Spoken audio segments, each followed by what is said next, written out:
the Pistons and Wizards made a minor trade. It's a minor trade, but I think it's a win-win trade. Okay. So the Wizards get Marvin Bagley, Isaiah Livers, and 2 second-round picks from the Pistons. The Pistons get Danilo Gallinari and Mike Muscala. All right, so what a blockbuster! Yeah, it's not much, but I say the Pistons, they're horrendous, obviously, this year, and I think they're pulling the plug a little bit.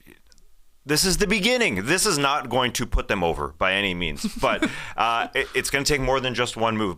But the Pistons have about $60 million free now when it comes to free agency. This summer, they have about $60 million available because if you remember Marvin Bagley, they got for the Sacramento Kings a couple of years ago, and they signed him to a 3-year deal, and he was signed through next season. The only contract of all these guys in the trade that is guaranteed next season. So they're pulling the plug. They're saying, all right, we're not paying anymore. After that three-year contract they gave Marvin Bagley, which obviously hasn't worked out, and they didn't want to pay Isaiah Livers, who's struggled shooting this season, and so they said, all right, but I don't think they're done.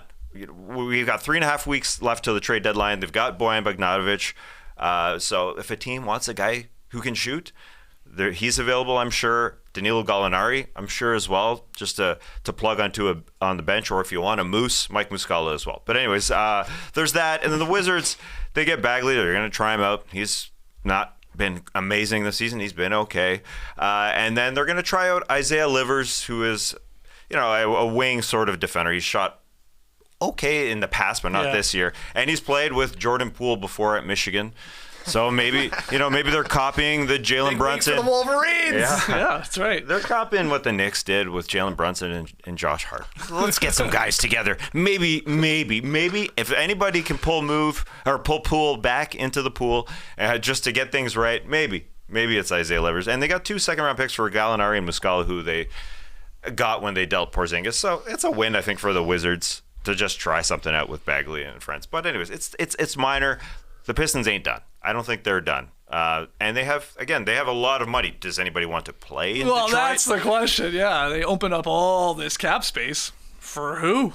Well, yeah, like we saw last season. We saw what happened with Fred VanVleet. Yeah, the Rockets. The Houston Rockets had free cap space. Yeah. They wouldn't pay the man a lot. And Dylan Brooks. Yeah. They paid a lot. So I think there are chances. Now, the free agency crop is okay. Pascal Siakam is currently available. He would be phenomenal on any team. If the Pistons want to offer the max, who knows? Right. Who knows? But from there, you want to pay Tobias Harris is potential. He might be available. Yeah. I love this trade going down over the weekend because we were talking about it in Slack. Okay, hey, we'll just slot it into winners and losers of the NBA weekend. And I was fascinated to see if it was going to be a winner, which Tass ultimately went with, or a loser.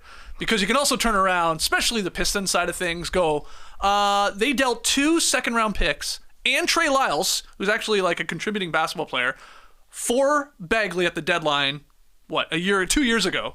And then they gave him that 3-year, $38 million deal when it felt like nobody else was offering any sort of money like that for Bagley. So they sort of, bet against themselves. And then Troy Weaver turns around and trades Bagley, gets out of the final year of his contract, but has to attach 2 more second-round picks. I mean, just brutal move, I think, overall when you zoom out. But yeah, they shed a little more money. They have more money to throw around to maybe someone. And whether that'll be the right decision, we'll see. Throwing max money or near max money at Tobias Harris. Siakam a little different, still older though. That's probably what they're going to do. Yes. Probably what they have to do when you win 3 games. They're on pace to win 6 games this year. Yeah, I call it a winner because the Marvin Bagley contract did not work. No. So they're pulling the plug on that.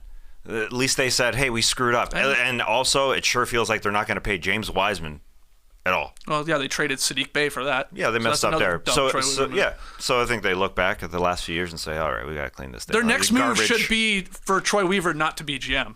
That seems like their next move. It should be their next move. Probably won't be, because he does not have a good track record right now over these last couple of years. No, he's done bad. He's done a bad job. He traded 1 center here for 2 more centers. I love it. I love it. Just keep bringing in centers. I'm with you, Skeets. I think there's no reason the Pistons should be trading picks of any sort right now. They're obviously going to try and pull a Rockets over the summer, sign some high-character veterans, probably overpay them. They're going to be used a lot as leverage, absolutely, over the summer. But yeah, these are some guys that you've heard of.